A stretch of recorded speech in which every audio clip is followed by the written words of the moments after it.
Oh, hello, hello. It is March 13th, and we are here for our next book club conversation about the book we're reading, The Ruthless Elimination of Hurry. I don't know about you, but when I sit down and read this book, I just feel this settledness. It really just kind of gives that peace, and that's the point, right? We're trying to get rid of the hustle, hurry, kind of always running from one thing to the next in here. And last time we met 2 weeks ago, we were talking about the problem. So I did say at the end, don't worry, we're not going to leave you there. So I hope you got a little bit of relief going, okay, there is a solution. So today we're going to be discussing part 2, which is called The Solution. And there's a lot of application in here. And I love that it's not just about what are we doing with our calendars, it's about also what we're doing with our hearts. So before we jump in, I want to pray and then we'll get started. Lord, thank you so much for your truth, for your presence, for calling us your people and inviting us to do life with you. We confess that so often we get going in 100 different directions, most of them not necessarily the way that you want us to go, and then wonder why we're frustrated and why we feel exhausted and why we don't feel like we're really clear on our purpose or feeling connected to you or to the people you've put in our lives. And so much of it is our own doing because we're just allowing ourselves to be swept up in this hustle and hurry culture that's around us. And so I just pray that you'll just help us for the next little bit of time to just be able to put those other things aside, all the other cares and concerns and worries and to-dos and whatever else it is that's calling for our attention, so that we can just focus on you and on the truth that you give us in your word and on what you want us to do with it. So we give you this time and pray your blessing over those who are here with us live and those who are watching the replay, and just ask that you will bring fruit from this conversation. In Jesus' name we pray. Amen. Amen.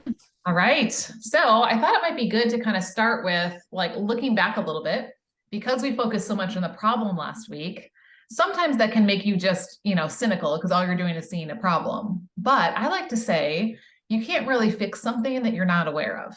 So sometimes it is helpful to talk about the problem, because now you can see where are some of the holes, where are some of the gaps, where are some of the leaks, in my life, in my time, in my perspective.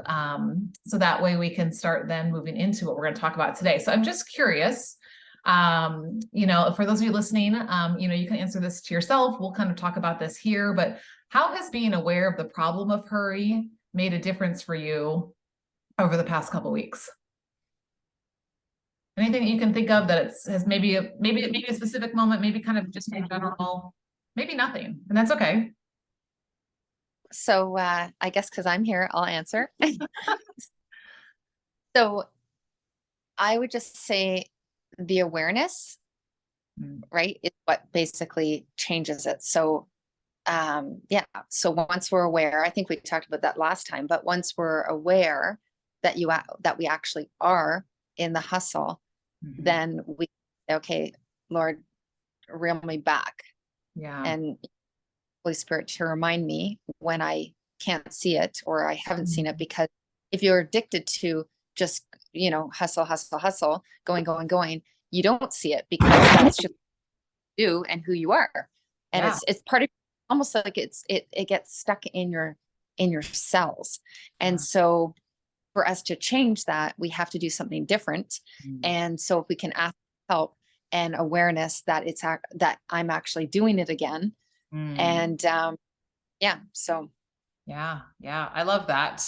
And you're right, because I think sometimes it's become the norm, and so we don't even really realize that that's the state we're in. When that's kind of more often, hurry versus not hurry, we don't really notice. Maybe once in a while we'll catch a little glimpse or a glimmer of the unhurried life, but it's usually not long enough to really make us go, oh wow, I want to go over there.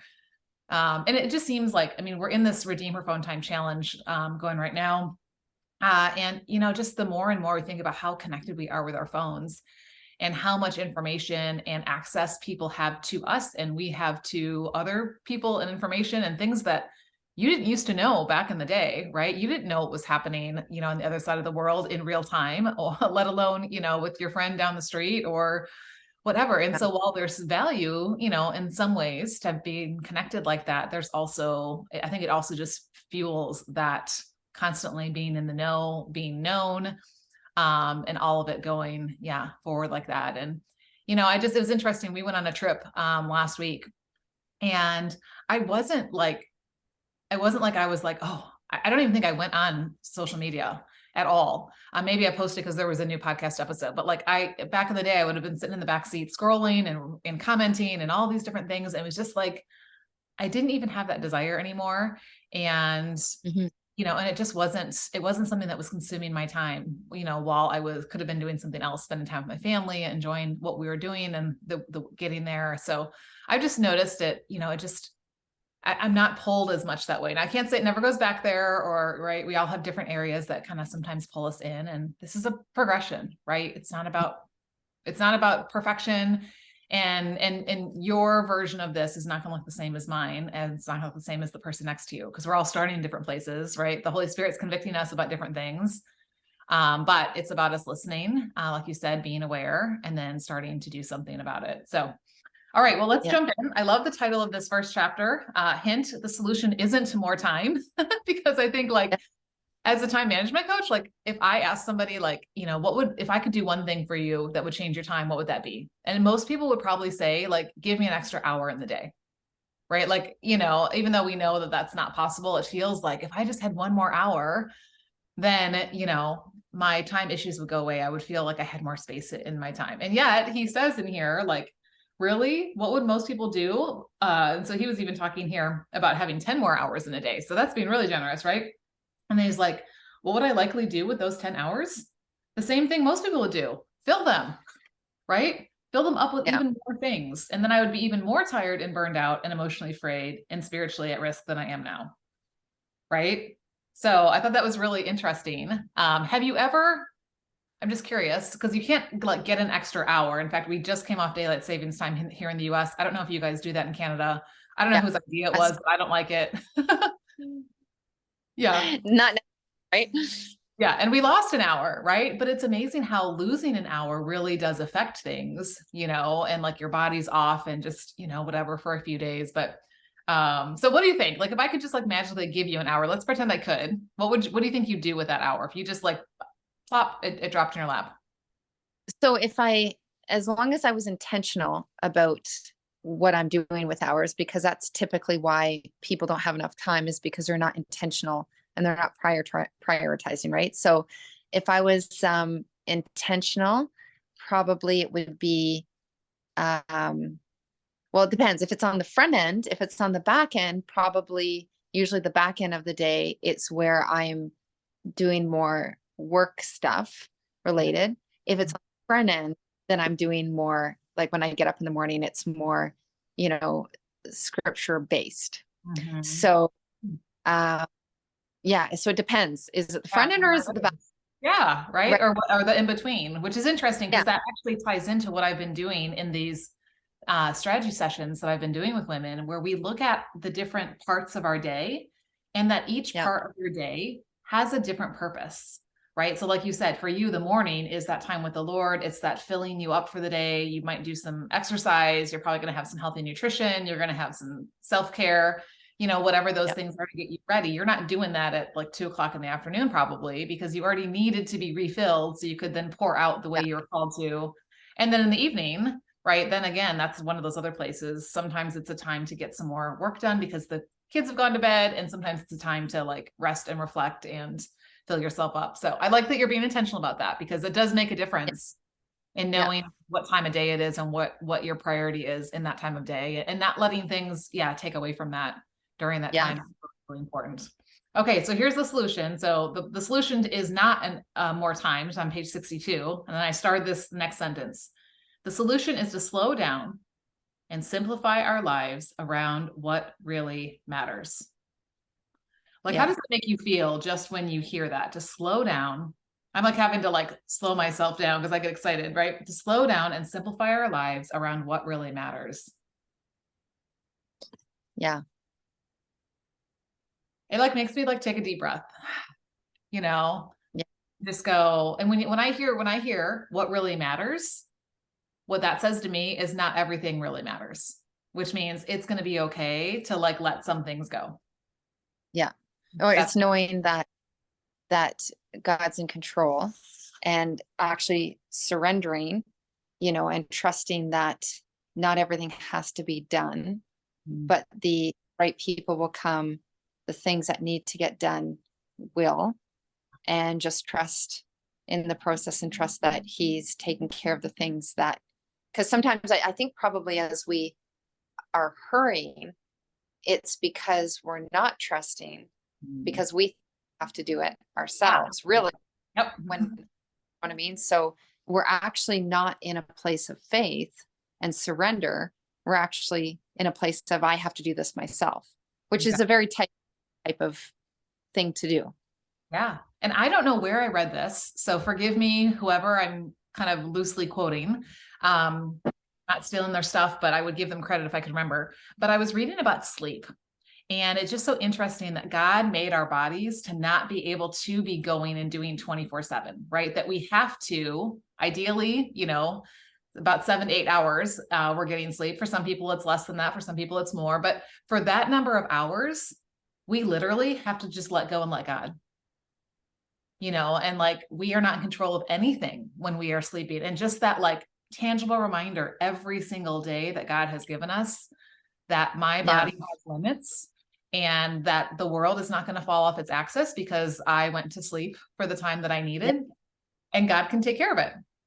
Right. Yeah. Like that's always stuck with me. I thought that was really an interesting thing. So yeah, think about that as you're going to sleep, in the evenings of just saying, okay, like Lord, no, like, this is me, like just letting go of all this stuff.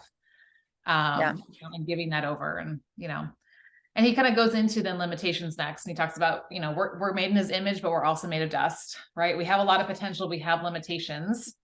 And I love his reminder. And I love even the way he wrote it. So if you don't have the book in front of you, this is page 65, he like one-lined every part of the sentence. You can't do it all. Like you can't do it all, right? Like, remember that. But what he talks about in this section is like, what if we saw our limits as something not to fight, but actually something that is showing God working in our lives? And he takes us through, he says, we have limitations, lots of them. So I won't read all the paragraphs, but I'll just at least read the headings, because I'd be curious to see like, which of these limitations do you notice? And are you maybe kind of stands out as like, wow, that's one that I maybe can be a little bit more mindful of, like thanking the Lord that I do have a limitation in this area, and like what this could mean for you, and letting go of hurry. So we've got our bodies, our minds, our giftings, our personalities and emotional wiring, our families of origin, our socioeconomic origins, our education and careers, our seasons of life and their responsibilities, our 80 or so years of life, and God's call on our lives. Now, there's a whole lot of more in-betweens that kind of breaks each one of those down, but I thought it was really interesting to look at that list and like name our limitations. And then think about maybe how this could be a gift. So I'm curious, Kristen, if any of these like kind of stand out to you as being one that maybe you've recognized as a limitation and can see it in a good way versus, man, I wish I didn't have limits in this, or one you want to. Because this is kind of like goes against how we usually think, right? Yes.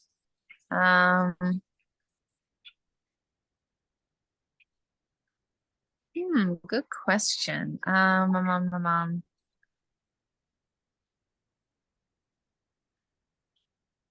start.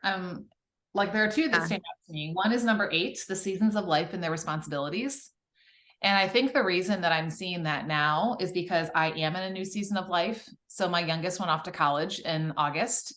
And so now all of a sudden my time looks very different because I don't have any kids in the house that are needing me. And so I'm able to like look back at that frazzled me from years ago and how I was hustle hurry, and and part of a lot of it was self-inflicted. So it wasn't just because I was a mom, right? But yet kind of saying, okay, yeah, I did have some limits on my time. where my attention could go, because I also had 3 kids, and a husband too, but he's still around. But 3 kids that were needing things, and of course, as they got older, the less tangible things they needed, and it was more, the emotional things and stuff like that. But so I think maybe I have like a new appreciation right now as I look at like what season of life I'm in, and and saying, okay, so now that my time looks different because the demands on it are different, how can I now really pour out more than maybe I was able to when I had, kids in the house and homeschooling years and those kinds of things. So anyway, that's one that stands out to me. It's a good question. I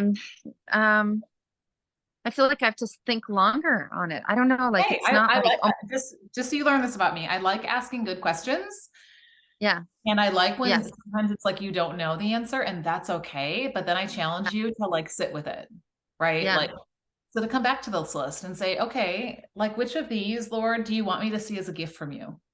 Because it's very easy to look at our bodies, right? They may not Yeah. look exactly like we want. I mean, you're a health person, so you're working intentionally on that, but our minds and how much we know, our ability, even as an entrepreneur, right? There's always somebody else who's got a bigger business than we do. And so we can compare, and, maybe things that have affected our life because of our family of origin, because of just kind of where we Yeah. are in life, like, I think we can look Okay. at those things in a negative way, but yet what if we saw them as a gift? Yes. So I guess then when you put it that way though, as then the gift is, like, yeah, bodies, I would say as a gift in terms of the all the education and everything I've gone through in terms of knowing how our bodies work and all the intricacies. So, and then in terms of, so I would say that's a gift. Looking at it that way, it's a lot easier. And yeah, like even our minds, like, I would say that in terms of mind and even knowledge, which even goes into giftings, is sometimes, and I was just talking to somebody about this, it's amazing how, and maybe I was telling my husband that it's amazing how I think about all the years I've been in the health industry for over 28 years. And I think like I know a lot of things, but actually the crazy thing is that when I've actually, I guess, stopped myself from moving forward because I think I don't know enough. When really, like when you have somebody, it's just so funny how we'll sabotage ourselves.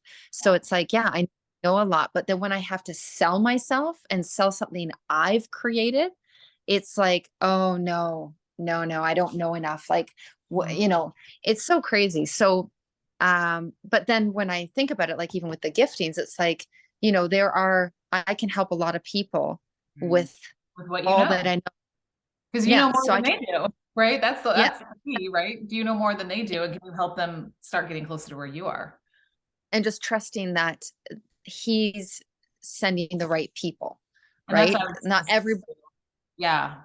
We're not going to always know and everything, and that's okay. yeah, But yeah. So if it's like a tower garden, I can easily say like it's a tower garden. It's not something I created.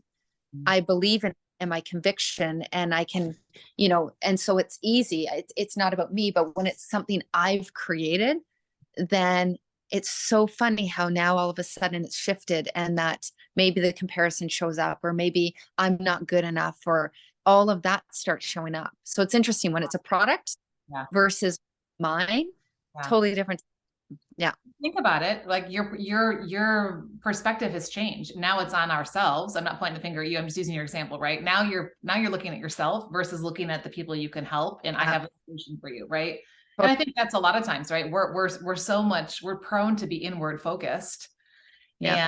And to look at ourselves, and then even, we start comparing and whatever, and we see someone else's highlight reel, which we know is not, the whole story, and we don't know all the backstory, and we don't know everything else behind that smile or that video or whatever.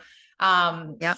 And so then we start thinking, we end up wasting time comparing. We waste time doing all these other things and thinking about ourselves and self-sabotaging and things like that. Whereas if we just said, you know what, Lord, yeah, I don't know everything. thank you for giving me limits to keep me humble. I mean, Paul prayed that, right? Like, thank you, Lord, for giving me this thorn in the flesh because it's keeping me humble, right? But that didn't Yeah. keep him from ministry. He didn't stop doing things just because, life wasn't perfect, and all of that. And, so yeah, it's accepting our limitations instead of trying to fight them. I think that's the thing. Because when we fight it, we're wasting our energy. It's not Yeah. gonna, it's not gonna change a whole lot, maybe a little bit, but not a ton. So you Yeah. look at Jesus' example, and I was reading ahead to our next chapters actually over the weekend because I'm going out of the country tomorrow for the next 2 weeks. So I won't have my book with me. And so I wanted to be prepped ahead. But what I thought was really interesting is just like looking at Jesus' example and like as followers of him, we'll get into this next time we talk about spiritual disciplines, but how we just need to follow his example. And so I love this on page 69. And what if this was your agenda as well? Because I think this fits what you do as well, Kristen. It's in the middle of the big paragraph on page 69. It says, Jesus' agenda is to make wounded people whole. Like for you, to make unhealthy people well, right? Like in order for him to do that, he wasn't inward focused. He wasn't wasting a bunch of time and energy looking at his limitate. Well, he didn't have limitations. So it's a little bit, we can't quite compare apples to apples, but he was looking at other people and he was looking at what he could do to serve them. And it was outward focused. And it was a choice, right? Every day he still had a choice as to what he was going to spend his time doing. And so it's just that on page 70, it talks about like, it's about living deliberately. Like we simply can't see, read, watch, taste, drink, experience, be, or do it all. That's not an option. So we have to make choices every day, and every yes is 1,000 no's, right? We can't be in two places at once. So if I say yes to one thing, I'm saying no to everything else that I could have said yes to. And that's okay, as long as we're stopping to evaluate, like, where is this taking me? And learning to say no. I think one of the books I want to eventually do in our book club is The Best Yes by Lisa Turkhurst. Have you read that book? Oh, I haven't read that yet. I like her It's a stuff. good one. It's a really good one because it's all about not just saying no, because we tend to assign guilt to saying no to somebody, right? But it's the whole idea of saying, can I give this person my best yes? And if I give a yes to this person or whatever this thing is that's asking for my attention, am I still giving my best yes to the other things that also matter? Right. And so it's just a really different way of looking at it, and more of a, can I really pour out in this way that I need and want to? Or am I just, is not right now, not the time. So it's on the list. I promise that one's going to be coming. But yeah, I mean, we make choices every day. I came home from our trip. You know what? So this is what I'm doing when I get home from a missions trip. I'm going through my closet and getting rid of probably 70% of it. I've actually already started. So we got home from Florida and I just it's kind of a walk-in closet, but not really. Like my husband has one side and I have one side. It's really not very big at all. But I just was like, it was almost like decision fatigue. Like I didn't like having so many choices in front of me. And I was like, why do I even have this many choices? And, there's a good portion of things you don't even wear. So those are easy to kind of let go of. But then it was just like, but even still, like today I went and returned a top that I had bought. I'm like, this would have been my third V-neck mustard tee. Why do I need 3 of those? Yeah. Right? Like, what was I thinking? For whatever reason, I was in the store and thought it was amazing. I needed it, but thankfully it didn't fit. And then I had this epiphany that sometimes we just need to not have so many choices. So anyway, when I get back, I'm going to kind of create more of a capsule wardrobe and, and mix and match things or whatever. But yeah, then I think it's easier. And maybe tell me what you think. Like, do you think it's easier to choose the unhurried life when we have less choices? Like, how do you feel like the amount of choices we have affects what we're saying yes to? I guess it depends on what it is. I know when you said about the closet thing, one of the girls from women from my church actually was saying she's able to purchase clothing, accessories, shoes, that sort of thing at a really good deal compared to what you buy in a store. So I tend to, if I'm purchasing something, I'll go through her first. So she told me that she has 40 pairs of black pants, different styles. I was like, oh my gosh, I'd love to have just 5 pairs of black pants. Like I've got right now one, because I don't spend a lot of my money on that kind of stuff. I spend it on health. But just different, like, I guess it depends on what it is, but still, I think that having, it's about being I don't know if this is really what you're asking, but having we have to be I believe we have to be a good steward in how we're spending our money even. And so if we have the same thing of everything, it's probably not necessary. That's my opinion. But I guess if you ask somebody that likes to go shopping, not that I don't, but if they have the disposable income to be able to buy all that stuff, is it really the best use of our money? Like, I feel like And time. right? I feel like it's kind of a waste, not even talking about decision of what pair of plants, but yeah, probably if I have 40 pairs of black pants, yeah, you're going to sit there going, should I do this one? And then you could end up changing all the time. And then you're wasting time and you're not being a good steward of your time.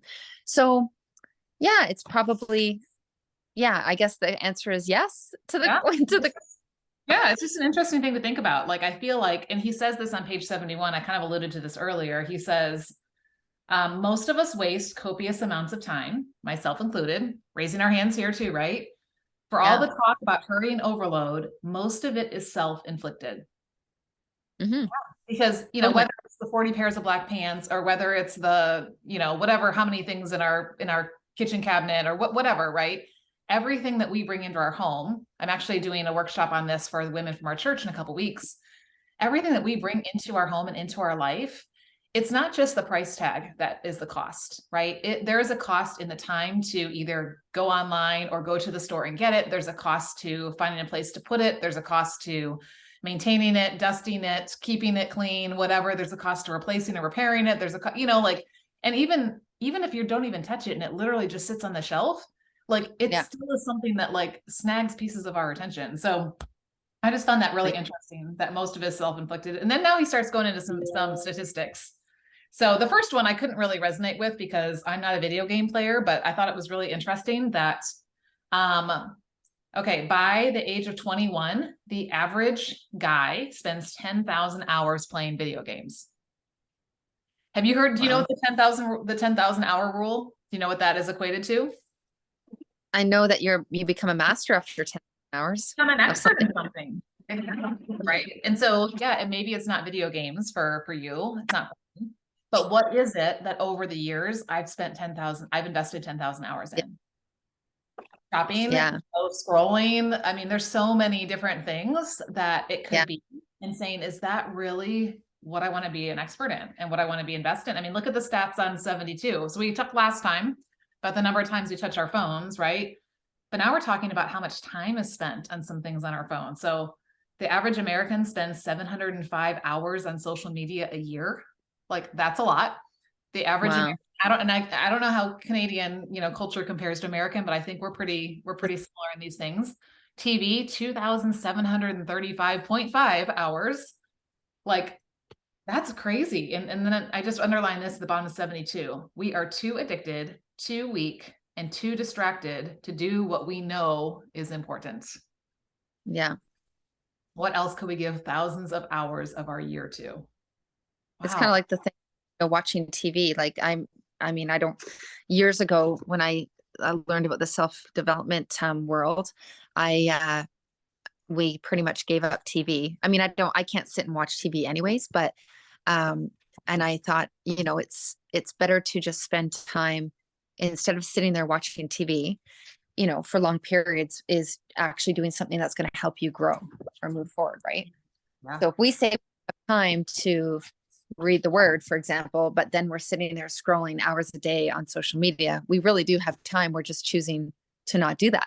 Something else, right? Like, yeah, that's the thing of it. You do have the time. It's what are you giving it to? And I've often quoted this, that we underestimate, and it might have even been from this book, we underestimate how much time and attention we give away to less important things, because 5 minutes here, 10 minutes here, one show here, one trip to the store there, like one, for me, it's an app because I don't have good stores near me to shop at. So, yeah, if I hop on the Target app, right, and I give 15, 20 minutes, no big deal, right? But if that's happening like cumulatively, right, like looking at where's my time going? So I love that on page 73, he pulled out our verse, right? So if you're familiar with our Redeemer Time verse, he quoted it right here in 73. Look carefully then how you walk, not as unwise, but as wise, making the best use of time because the days are evil, right? And just this whole idea of like, every day is a chance, every hour an opportunity, every moment is a precious gift. So we have to be intentional about it. And we have a great example, which is what we're going to dive into here in the second chapter, The Secret of the Easy Yoke. What I'm just curious, because when I had heard this before, I feel like this book has really helped me to understand it a little bit more. I thought of a yoke as like a burden, like something that like was heavy and like, I'm like, why would I want a yoke? And even if it is easy, I don't really know if that's something that I want. So I'm just kind of curious, like if you had any, like before you read this, kind of preconceived ideas or thoughts about what the whole concept of like a yoke and taking on Jesus' yoke was, and if this changed anything for you as you read it. So I know in terms of yoke, it's actually our pastor talked about it a couple weeks ago, but the the I don't know if I'm going to communicate it well or not, but we'll see. So yes, the like the strongholds or the things that were our burdens, but then his yoke is light, meaning to me, from what I understand is when you cast your cares on him, then he replaces it with peace and with a lightness. So that if we have a care or a yoke of financial issues or whatever it is, it's just continuing to cast your cares upon him every day. And then he replaces that with his easiness because he's the one that's fighting the battle, not us. Yeah. Right. So that, yeah. Right. And it's not a burden. And I mean, he says over and over again, like the commandments, even that he gave, right? Sometimes they can feel like a burden. If you're a legalist, they're going to feel like a burden. I mean, I just had the number in a recent podcast. I can't remember offhand, but I think the Pharisees had like 641 different laws they had to keep track of and keep, right? And so they were like, yeah, it's a burden. And like you said, like his is not a burden. He's not like laying more on us. And yet this was really interesting to me. So on page 76, he said, first he had a yoke at the very bottom. He says, not a literal yoke. He was a teacher, not a farmer. A yoke was a common idiom in the first century for a rabbi's way of reading the Torah. I was like, all I ever thought of was like a yoke on an oxen, right? That's something that was going to like, yes, connect you. And I still get the whole idea, like Jesus and I are yoked together. Like it's going to make the burden easier. Like even that like was cool, but this was just a whole different way of looking at it. Like a yoke was a common idiom for how they read the Torah, but it was also more. It was his set of teachings on how to be human. His way to, and here's the word that I love, shoulder the at times crippling weight of life, marriage, divorce, prayer, money, sex, conflict, government, all of it. Like, so it's like that way that we carry all these things on our shoulders, not just I have this thing on my shoulder that's going to help me pull more weight, but like, yeah. And then that lightens the load. We're still carrying those things in life. Anyway, it just was really different for me to like be like, okay, I'm seeing it a little bit different than maybe I had in my mind. I'm not a farmer. I don't yoke up my oxen every day. Yes. So. But Anyway. it's a weight. I see it as a weight, that's down. Yeah. So I love this idea of like a way of life and how it helps us to do that. And really, I mean, this is then what he lived, right? Like he showed us this way of life and what this looks like. And as disciples, we should be modeling that. And we'll talk more about that when we get into our next one. But, like he keeps offering, and this is, I read, you weren't a part of the group yet, but I don't think so. But in December, we did an Advent reading every day. It was called Pauses for Advent. It was just a quick little 2-minute thing. I would read live, and then there would be a couple questions to talk about. And every day there was a different word we focused on. And one of the days the word was with. And they talked about the Emmanuel principle, right? Emmanuel means God with us. And so they talked about, there's this like, I love like following like themes of through the Bible from Genesis all the way through to Revelation. I have a friend who teaches like how to do that. And it just boggles my mind how these same themes are woven. It's not a bunch of random, stories that are disconnected. Like it all connects. So anyway, like as you look from way back in Genesis, when God first created the world, he's always been doing this. He's always been inviting human to be with him, to be in a relationship with him, right? And it's like, that's what Jesus' yoke does. Like when he's offering this to us and says, take my yoke upon you, it's not just here, take this and go off on your own. Like I see it as like that, like take my yoke upon me and like, let's do this thing together. Like learn from me and grow with me and let's walk, through these hard things together. So that word with and the with principle, in fact, I have the sign that's above my desk here that I just had customized. on Etsy, it was supposed to be for God. And I messaged the girl and said, can you make mine say with God? Because that's like how I create my vision and my plans and my goals and my priorities, is they're always called with God vision, with God goals, with God. So it's not me then just saying, here, rubber stamp it. So anyway, Yeah. like this invitation Love that. to this. And here's what he says. He says, come to me. Here's our invitation. All you who are weary and burdened, and I will give you rest. Oh, we need that. Take my yoke upon you and learn from me, for I am gentle and humble in heart, and you will find rest for your souls. For my yoke is easy and my burden is light. I'm like, yes, yes, yes. I want more of that, right? Like, you know, to step away from all the stuff around me and just be with him. I'm kind of like perusing some of the other things he talks about in here. He wrote about this in Matthew 11. Okay, so Dallas Willard was talking about this. I like this part on page 81. He says, in this truth lies the secret of the easy yoke. The secret involves living as Jesus lived in the entirety of his life and adopting his overall lifestyle. So if you want to experience the life of Jesus, you have to adopt the lifestyle of Jesus. And we're going to actually talk a lot more about that next time. But this really stood out to me. So you don't have to answer this out loud if you don't want to, but I'm going to ask the question of myself.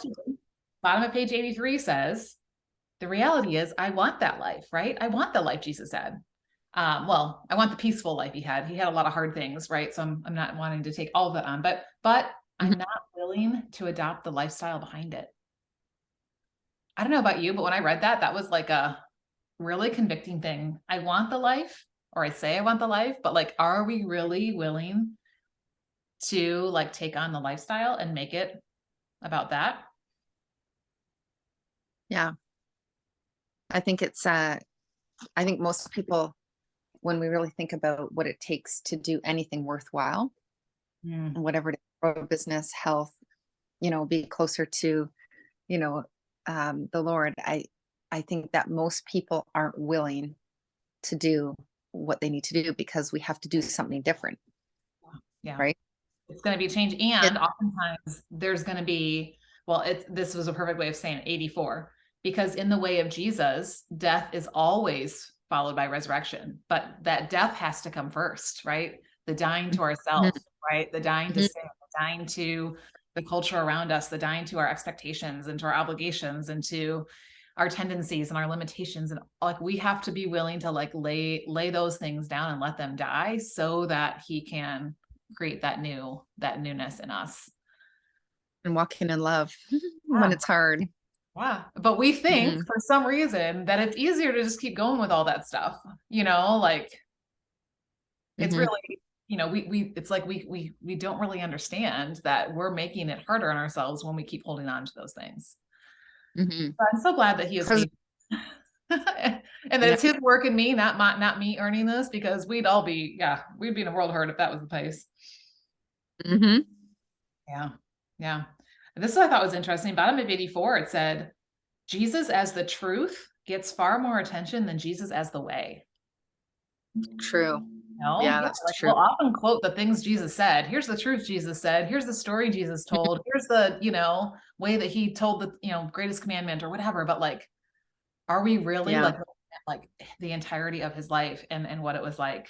Because, you know, like what we do on a repeated basis is who we become. You know, and I always say, you're creating your results at every moment, whether you realize it or not. You know, with every choice that we make, we're moving in one direction or another, or zigzagging back and forth. Which is probably, you know, a lot of it. It's going to be a byproduct of what it is that we put in. So I love, we'll kind of end this chapter with this quote, and then we'll move on to the last chapter. But on page 87, it says, but Jesus realizes that the most restful gift that he can give the tired is not more time. I added that. He didn't actually say that, but it's a new way to carry life, right? This yoke we were talking about, a new way to carry life, a fresh way to bear responsibilities. Thus, instead of offering escape, because how many of us would prefer to have like the beach vacation, right? Like that's our solution to a hurried life. Like, well, let me just get away for a while, right? But like, he's not offering us an escape. He's offering us equipment. He's offering us a tool, right? A way of life, his yoke, that will develop in us a balance and a way of carrying life that will give more rest than the way we have been living. Yeah. Best case scenario, we mitigate its effects as we advance Jesus' returns, but there's no escaping the pain, right? Like we still will have that, but he's offering us a way to carry that load differently. Yes. Instead of looking for an escape. I remember a pastor teaching several years ago, and he was talking about like trials. And he stood up on the stage and he had somebody stand like below him. So he was like on the stage, and he was a pretty big guy. And he was like pushing down on that person's shoulders, like putting a lot of weight there, right? And what do we typically do when we've got a lot of weight in our shoulders? We're like squirming. We're trying to like get out from under it. We're trying to like, and and when we do that, it just gets harder and harder, and that weight is harder to carry because our body's off balance, and then we're, that one shoulder is carrying more, or whatever. And he's like, why do we try to get out from under it? Why not just, let God help us bear that, right? And eventually we know, like, life is seasons, and so usually that's not going to be there forever, or there's going to be a different perspective on it if it is something that's, never going away. But that's always just stuck with me too. Yeah. Like about how do we carry burdens instead of trying to get out from underneath them? Like, what if we just let him help us bear up under them, and we carry them the way that he wants us to? Yes. Okay. All right. So we're talking about as a rule of life. I love this. And I'm actually thinking about I haven't even launched my signature program yet. That's coming in April, but I already know what I want to do as my graduate program. And it's how to create a rule of life, because I think this whole concept is amazing, of like saying, this is the way that I want to live, and having not like a rule, like, okay, I have to do these things, and check boxes, but like, this is the way that I'm living life. And that's what this last section about, is that what we're really talking about is a rule of life. And what do we notice about Jesus in hurry in the Gospels? What do we notice? He doesn't hurry. Like never hurried, right? I mean, Yes. people would like, he gets word that somebody died and he wasn't like, okay, I'm on my way, right? I mean, like with Lazarus, he waited 2 more days. Yes. Or it's like, hey, yeah, I'll get to your house next. Like, he was fully present with what was most important in front of him at the moment, even if it was the people that we don't even know their names. We just finished a book, some friends of mine and it's called Jesus Through the Eyes of Women. I highly recommend it. It goes through all the women that Jesus interacted with, which is amazing, because he was in a culture where women did not have a place in society. So the fact that he was not only giving them time and attention, but also giving them responsibility and a lot of things like that. But, there were plenty of women who, like, we never know their name. They just reached out, right? Touched the hem of his garment. And he wasn't, I don't know about you, but if I'm in a hurry somewhere, if I'm trying to get somewhere, or I'm a really important person, and there are a lot of people around me, I'm probably not going to notice somebody touching the bottom of my dress. Because I'm so focused on where I'm going, I'm not going to notice, how often do we do this with our families, right? They're like, mom, or our husband's like, hey, honey. And we're just like, my mind is hurried somewhere and I'm not even noticing. But that wasn't what he was like, right? So I love that. He took the time, with them to do that. On page 91, it says, Jesus' schedule was full. Like, he wasn't sitting around binging Netflix. He wasn't just hanging out at the Sea of Galilee, like, oh, I'm going to take my little beach vacation for a few days. Yes. He was always somewhere, but he never came off hurried. And I think the question is, like, what do you notice, like, when you look at his life, that you think, like, really, like, was the way that he was rooted and able to not do that?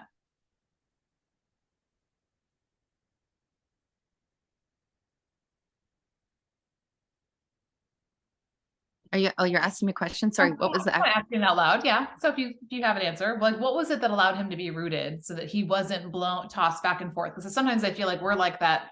The wind blows this way and I'm over here, and the wind blows this way and I'm over here. And he took time. Wasn't like that. He took time to be with the Father. And he'd say, well, I have to ask, everything he said would always come from the Father. So he would take time being with him. He would take time out to pray. He would take time out being alone with him. And he never did anything or said anything unless it came from the Father. Yeah. No matter how much people around him were pressuring him to do and say all the things they wanted him to, or they expected him to. Yeah. I think that's really, it says here, the rootedness in the moment and connectedness to God, other people, and himself weren't the byproducts of a laid-back personality or a pre-Wi-Fi world. They were outgrowths of a way of life, a whole new way to be human that Jesus put on display in story after story. Mm-hmm. Then he starts talking about margin. Like, I don't know how you feel about margin or what margin looks like in your life, but margin is the space between our load and our limits. I was like, ooh, because we've already talked about our load and we talked about our limits. Do we actually have space between them, or are we like always keeping things, everything is so loaded up? I like to think of it like traffic hour, like, rush hour around like a big city. You know how like if you've got cars bumper to bumper and there's no margin, there's no space. What happens when somebody doesn't see all the brake lights and comes crashing into, it's going to go, it's going to be that ripple effect. And I don't know about you, but margin is something I've struggled with for a long time until I really started looking at it from God's perspective, because I was just trying to fit in as much stuff as I could. But then one thing was crashing into the next, and I wasn't really fully present, and I was just, like kind of scratching the surface. So how, for you, I'd be curious, like, do you intentionally leave margin? Do you intentionally create margin? Are you aware of the margin you have in your life? Or is that maybe an awareness that you're growing in? Or I don't know, just kind of throwing out there, like what your experience is. I never really thought of it until you mentioned it. And then when you said big city, because I live in Toronto, like I'm on the outs, I'm 40 minutes from Toronto, but we're still in the GTA, which is the greater Toronto area. So, when we're driving, I'm always very aware to not be right in on people. So when I'm driving, I'm very aware, like, okay, let's keep our distance.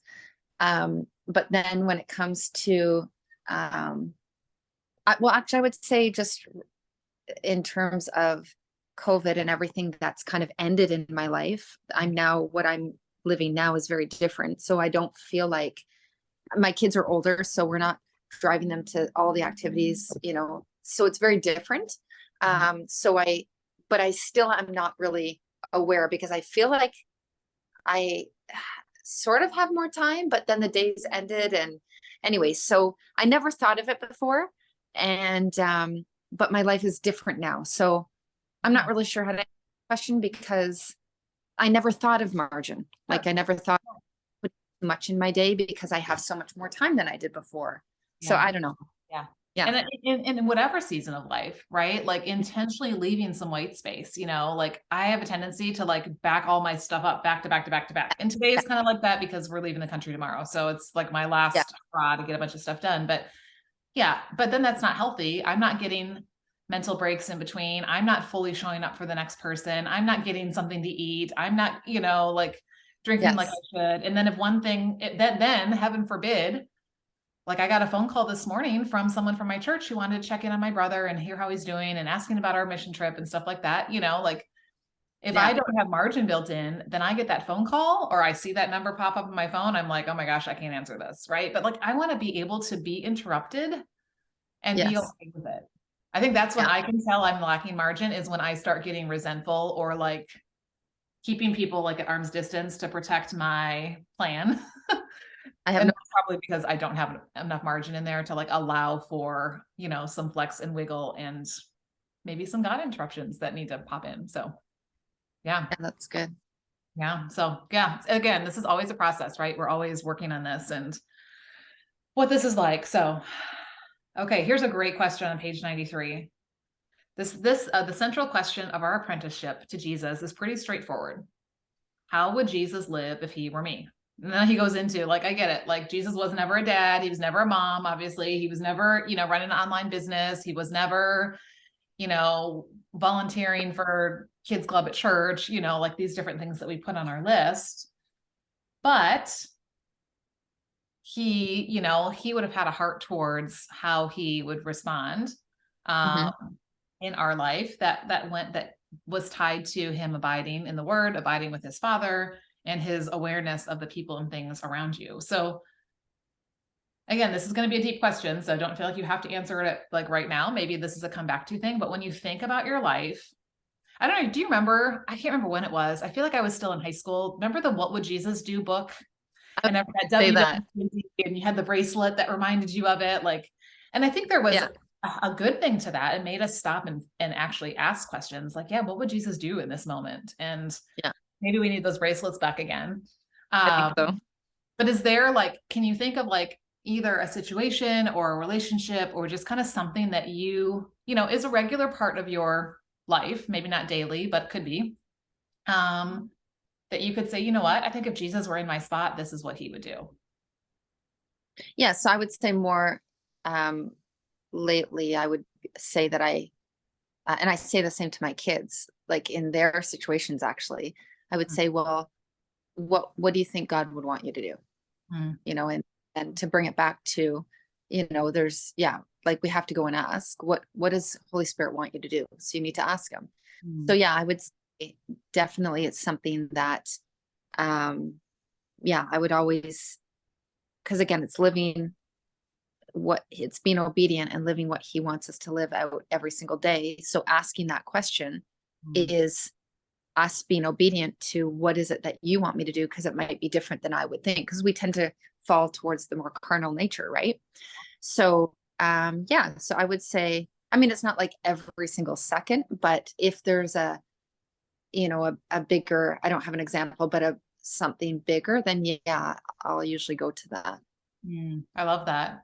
We were just talking about prayer the other day and how Paul teaches us to pray without ceasing, you know, and he wasn't saying like that means you're going to be literally praying 24/7 and not doing anything else in your life. Because he also at the same time said, work with your hands and like, you know, do the things you need to do to take care of your family and the church and things like that. But it might have been like a Spurgeon or somebody like this said, the way that I do that is I insert like words of prayer in between the things that I'm doing, like in between the activities of my day, you know? So it's like this whole, like, it's this way of living. It's not just, this is where I felt like I was stuck for a long time. I felt like for me, it was like, yeah, I got up in the morning and I had that time in the word and I had that prayer time and I checked that box and then I went on to the rest of my day. And then tomorrow morning, Yeah. I'll come back and be with Jesus, right? And then he gets left there and then I go on with the rest of my day. Like, how can we, yeah, like weave him into these moments?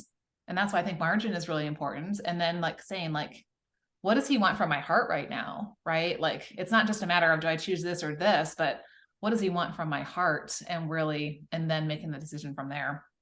And I, ask, yeah, in between our I, things. I don't like one of the, I don't right now actually, but I usually will put on Spotify and I'll put praise and worship on. So I'll have that go all through the day because I want the atmosphere, you know, I want here to be full of Holy Spirit. So I do that because then it's always going in, right? And feeding our spirits. But I also have my office, I have scripture on my whiteboard. And, you know, one of the things I've been taught for many years in our church is, you know, whatever you're believing for or you need to change is have those scriptures that you're standing on. So I will put those scriptures on there. And then I'm also confessing it and declaring it out. And because it changes what's going on in the unseen world. So so that would be, I guess, part of it as well. Like is I'm always doing that stuff, is making sure I'm speaking it out.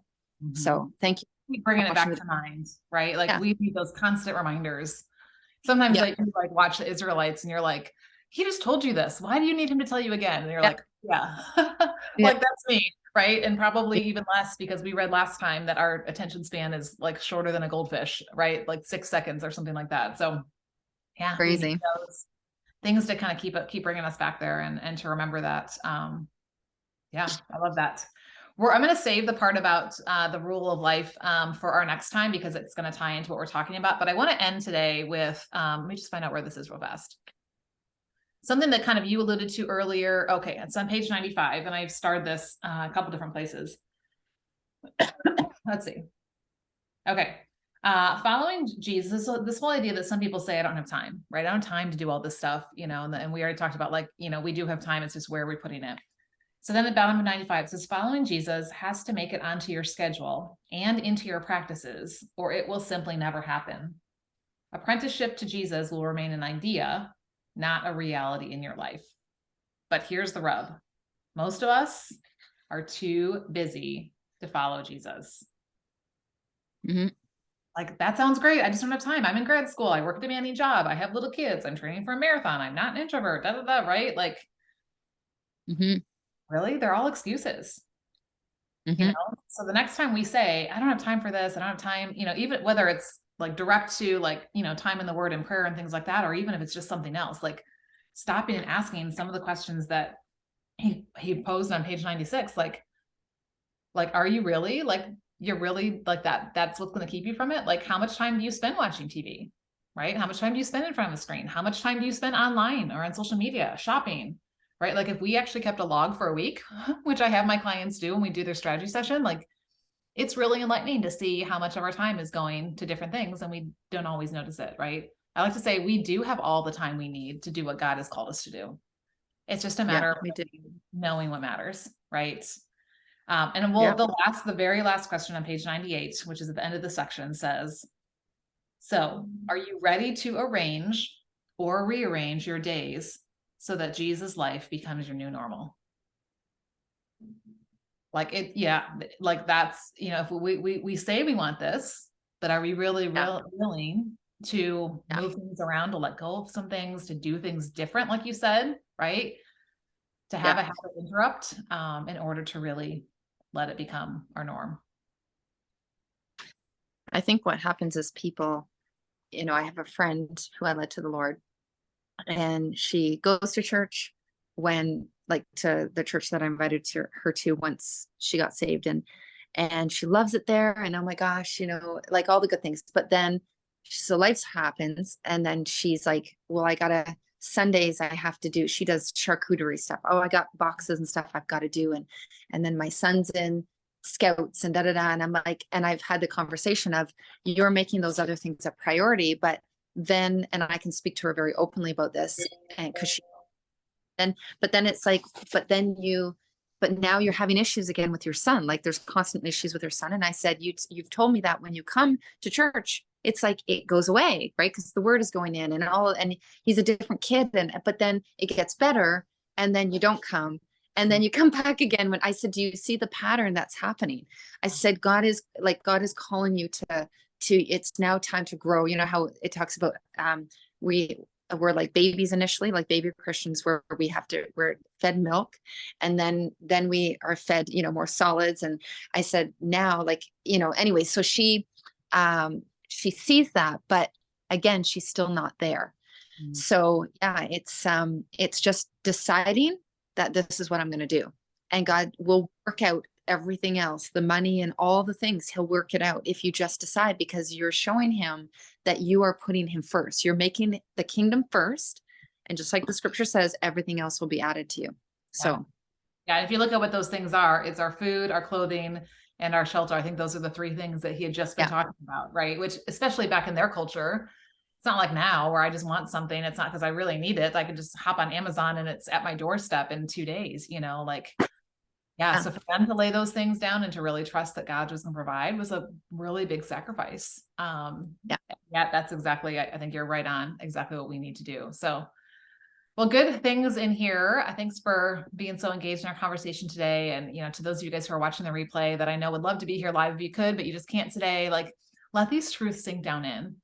And always, check yourselves. We were talking about this last night in our small group. Like, sometimes it's easy to kind of get like a self-righteousness about, because we're doing better than somebody else, or because, like, we're working really hard. And yes, there is a piece to our intention and our choosing this and all of that. And yet, regardless of where we are, it's always his work in us. Like, in and of myself, I cannot produce the fruit, right? That's why it's called the fruit of the spirit.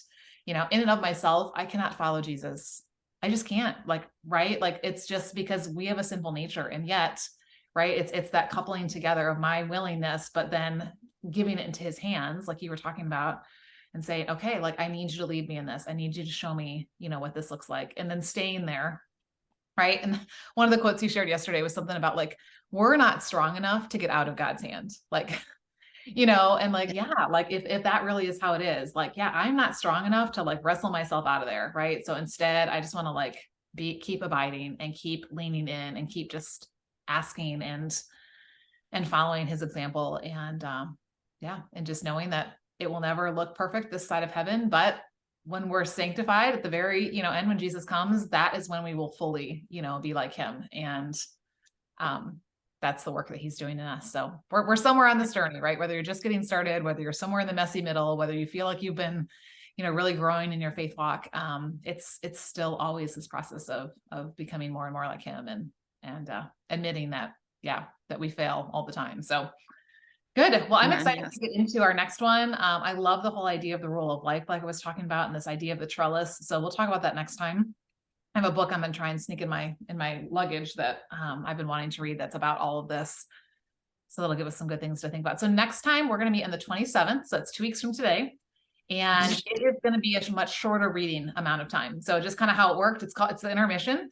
And it's really just kind of pausing to say because he kind of alluded to these spiritual disciplines as being Jesus's rule of life in the chapter that we just read. And so he kind of goes, wait, let's push pause. What are the spiritual disciplines again?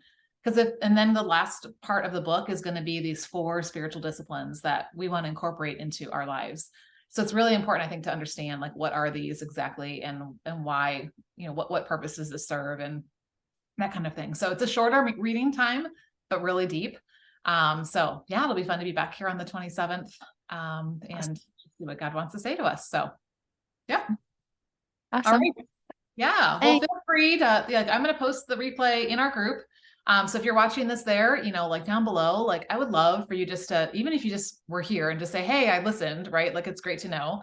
But if there's something that really stood out to you, like I feel like I had a lot of aha things. I had a lot of things starred, in my book, but like I really challenge you to kind of go back and just kind of say, okay, God, what are maybe the 1 or 2 things that you really want me to take away?